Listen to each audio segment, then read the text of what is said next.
Hi guys, आज मैं फिर आप सब लोगों के लिए एक नॉलेजेबल वीडियो लेकर के आई हूँ।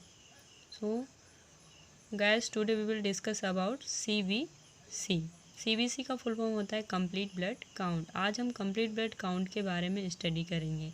गाइस, आपने इस रिपोर्ट और टेस्ट के बारे में सुना भी होगा और देखा भी होगा। जब आप अपनी हेल्थ प्रॉब्लम को लेकर या अपने फैमिली मेम्बर के हेल्थ प्रॉब्लम को लेकर, किसी को फीवर आया हो, एक्सीडेंट हुआ हो या इंटरनल एक्सटर्नल इंजरी हुई हो, XYZ जो भी हेल्थ प्रॉब्लम हुई हो, आप ट्रीटमेंट करवाने के लिए किसी क्लिनिक या हॉस्पिटल में जाते हैं तो फर्स्टली डॉक्टर आपको एक सजेशन देते हैं कि आपको एक छोटा सा टेस्ट करवाना पड़ेगा और फिर उसकी एक रिपोर्ट आएगी जिसके अकॉर्डिंग हम आपका ट्रीटमेंट कंटिन्यू करेंगे। सो गाइस, हम आज उसी सीबीसी रिपोर्ट्स के बारे में स्टडी करेंगे कि उस सीबीसी रिपोर्ट्स में कौन कौन से कंटेंट होते हैं और उनमें उनकी नॉर्मल वैल्यूज़ क्या होती हैं, रिज़ल्ट क्या होता है, यूनिट्स क्या होती हैं और उस सीबीसी रिपोर्ट्स में ऐसा क्या होता है जिसके अकॉर्डिंग हमारा ट्रीटमेंट किया जाता है। ओके गाइस, तो आज हम सीबीसी रिपोर्ट्स को पढ़ना सीखेंगे कि उसमें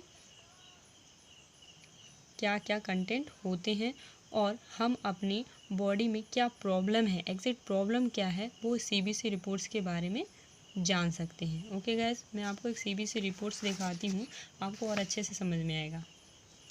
गाइस, ये एक सीबीसी रिपोर्ट्स है जिसमें सबसे पहले दिया है टेस्ट नेम देख पा रहे होंगे, सेकंड है रिजल्ट, थर्ड है यूनिट, फोर्थ है normal range. Okay guys, fourth है नॉर्मल रेंज। इसमें कंटेंट दिए हुए हैं टेस्ट नेम में, second result, third unit, fourth normal range. Gas, इसमें आपको मैंने और अच्छे समझाने के लिए खुद से एक सीबीसी रिपोर्ट्स तैयार की है जिसमें आपको और अच्छे से आएगा। डिफरेंट इसमें कुछ नहीं है, सेम कंटेंट इसमें भी वही रहेंगे, लेकिन बस इतना है कि मैंने इसमें रिजल्ट फिल नहीं किया है। यदि मैं रिजल्ट फिल कर देती तो आप लोगों को सही से समझ में नहीं आता। सो फर्स्ट है टेस्ट नेम, सेकेंड है रिजल्ट, थर्ड है यूनिट एंड फोर्थ है normal range. Gas, complete blood count में बहुत सारी चीज़ों की वैल्यू आपको दिखाई देती है। आपके ब्लड में बहुत सारी सेल्स प्रेजेंट होती हैं, जैसा कि आप रिपोर्ट में देख पा रहे हैं। WBC फर्स्ट है, सेकेंड RBC, थर्ड है प्लेटलेट। तो ये क्या है, आपके ब्लड में प्रेजेंट सेल्स होती हैं। सबसे पहला टॉपिक रहेगा हीमोग्लोबिन। हीमोग्लोबिन का नॉर्मल रेंज होता है 12 to 16। 12 to 16 इसका क्या होता है, नॉर्मल रेंज होता है गाइस।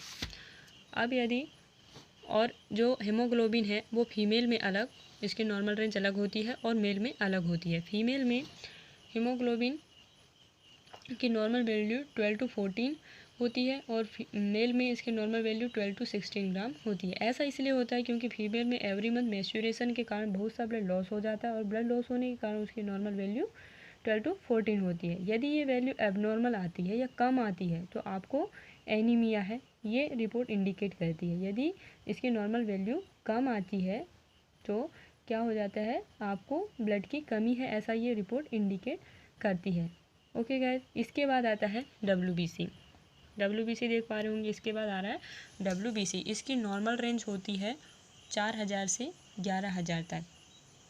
यदि इसकी नॉर्मल रेंज कैसी होती है, हमारी बॉडी के अंदर ये जो है WBC वो एक फाइटर का काम करती है। किसका काम करती है, फाइटर का काम करती है। जब भी WBC की नॉर्मल वैल्यू बढ़ती है तो कोई ये इस बात को इंडिकेट करता है कि कोई ना कोई बाहर का ऑर्गेनिज्म बॉडी को हार्म पहुंचाने की कोशिश कर रहा है। ओके, कोई भी बाहर का ऑर्गेनिज्म जो है वो बॉडी को कैसा कर रहा है, हार्म पहुंचाने की कोशिश कर रहा है। ये रिपोर्ट इंडिकेट करती है यदि WBC का नॉर्मल रेंज बढ़ जाती है। इसके बाद आता है DLC देख पा रहे होंगे आप।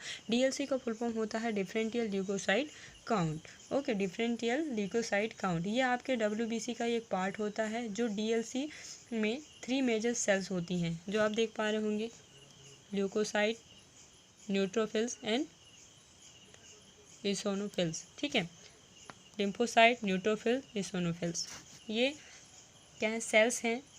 और ये जो ल्यूकोसाइट है जो आप फर्स्ट देख रहे हैं ल्यूकोसाइट, इसकी नॉर्मल रेंज होती है 20 to 40। ओके गाइस, इसकी नॉर्मल रेंज होती है 20 to 40 और 20 to 40 तक अगर ये आपको बढ़े हुए मिलते हैं कहीं पर भी तो इसका मतलब ये है कि इन्फेक्शन का खतरा है। इसका मतलब क्या है कि इन्फेक्शन का खतरा है। और इन्फेक्शन भी जो ऐसा शो आउट करता है कि ये 7 से 10 दिन पुराना हो चुका है। इन्फेक्शन का खतरा तो है, लेकिन ये भी शो आउट करती है कि जो इन्फेक्शन है वो 7 से 10 दिन कैसा है, पुराना है। क्यों? क्योंकि जो लिम्फोसाइट है वो कैसा होता है, बहुत धीरे, है ना, कैसा होता है, बहुत धीरे धीरे बढ़ती है। इसको बढ़ने के लिए टाइम लगता है। लिम्फोसाइट यदि इसमें कम आते हैं, इसकी नॉर्मल वैल्यू कम आती है, तो ब्लड रिपोर्ट में कहीं ना कहीं वायरल इन्फेक्शन को इंडिकेट करता है। यदि बढ़ रही है तो ये इन्फेक्शन को इंडिकेट करेगा, और इसकी नॉर्मल वैल्यू कम है तो ये वायरल इन्फेक्शन को इंडिकेट करता है। अब हम बात करते हैं न्यूट्रोफिल्स की। ओके, अब हम बात करेंगे न्यूट्रोफिल्स की। यदि न्यूट्रोफिल्स बढ़े हुए हैं तो इन्फ्लामेटरी फैक्टर को इंडिकेट करता है। यदि इसकी नॉर्मल वैल्यू बढ़ी हुई है, वैसे तो इसकी नॉर्मल वैल्यू होती है 40 to 60, और यदि इस 40 to 60 से इसकी नॉर्मल वैल्यू कैसी होती है, बढ़ जाती है, तो ये शो आउट करता है कि आपकी बॉडी में इंटरनल कोई दर्द है, कोई स्वेलिंग आई है, या आपको कोई इंटरनल इंजरी हुई है बॉडी के अंदर। तो न्यूट्रोफिल्स कैसे होंगे, बढ़े हुए दिखाई देते हैं। या फिर कोई इमीडिएट इन्फेक्शन आपको हुआ है। इमीडिएट इन्फेक्शन कहने का मतलब है कि 1-2 दिन पुराना ही आपको क्या हुआ, इन्फेक्शन हुआ है, तब न्यूट्रोफिल्स आपको बढ़े हुए दिखाई देंगे। न्यूट्रोफिल्स यदि आपको नॉर्मल लेवल से कम दिखाई देते हैं, यदि 40 to 60 से कैसे होते हैं, कम दिखाई देते हैं, तो ब्लड रिपोर्ट में इसका मतलब है कि ऑटो इम्यून डिसऑर्डर बॉडी में चल रहा है। ओके, यदि कम हुए तो ऑटो इम्यून डिसऑर्डर बॉडी में चल रहा है। यदि बढ़ गए थे तो बॉडी के अंदर कोई पेन है, कोई स्वेलिंग है, कोई इंजरी है, या कोई इमीडिएट इन्फेक्शन हुआ, ये शो आउट कर रहा था। लेकिन जब न्यूट्रोफिल्स कैसे होते हैं, नॉर्मल रेंज से कम हो जाते हैं, तो ये ऑटो इम्यून डिसऑर्डर को शो आउट करता है। देन उसके बाद पढ़ेंगे इसोनोफिल्स। इसोनोफिल्स की बात करें तो इसकी नॉर्मल वैल्यू होती है 1 से 6, आप देख पा रहे होंगे 1 से 6 इसकी नॉर्मल वैल्यू होती है। और ये सीधा सीधा क्या करता है, एलर्जी की ओर इंडिकेट करता है। मतलब कि यदि इसोनोफिल्स की नॉर्मल रेंज बढ़ी हुई है तो यह हमारी बॉडी में एलर्जी को इंडिकेट करता है। देन उसके बाद आता है ESR का फुल फॉर्म होता है इरिथ्रोसाइट सेडिमेंटेशन रेट। ओके, इसकी नॉर्मल वैल्यू होती है 0 to 20। ओके, 0 to 20 इसकी नॉर्मल वैल्यू होती है। देन उसके बाद आता है RBC hematocrit level. Okay, RBC hematocrit level किसे कहते हैं, जब percentage of red blood cell in complete blood volume, percentage of red blood cell in complete blood volume, यानी आपकी टोटल ब्लड का जो वॉल्यूम है उसमें कितनी % RBC अवेलेबल है, उसी को हीमेटोक्रेटिक लेवल कहते हैं। अगर हीमेटोक्रेटिक का लेवल बढ़ा होगा, हीमेटोक्रेटिक का नॉर्मल लेवल कितना होता है, आप देख पा रहे होंगे हीमेटोक्रेटिक का नॉर्मल लेवल होता है 3.5 to 5.5। यदि ये बढ़ा हुआ है तो समझ जाना कि आपका जो हीमोग्लोबिन है वो भी बढ़ा होगा। और यदि हीमोग्लोबिन लेवल कैसा है, कम है, तो आपका हीमोग्लोबिन भी कम होगा। ये भी क्या होता है, फीमेल में अलग इसकी वैल्यू होती है और मेल में अलग वैल्यू होती है। फीमेल में ये होता है 36 to 46 इसकी नॉर्मल वैल्यू होती है, और मेल में होता है 40 to 50। फीमेल में 36 to 46 एंड मेल में होती है 40 to 50% इसका क्या होता है, नॉर्मल लेवल होता है। और इसके बाद डॉक्टर एक बात और चेक करते हैं CBC में रिपोर्ट में, प्लेटलेट्स नॉर्मल काउंट। ओके, उसके बाद है प्लेटलेट्स काउंट। प्लेटलेट्स काउंट में ये देखते हैं कि यदि फर्स्टली इसका नॉर्मल रेंज होता है 1.5 to 4.5 लैक्स में इसकी यूनिट्स आती है। ओके, यदि प्लेटलेट बढ़ जाते हैं, यदि नॉर्मल रेंज से प्लेटलेट बढ़ जाते हैं तो ये इन्फेक्शन की तरफ इंडिकेट करता है।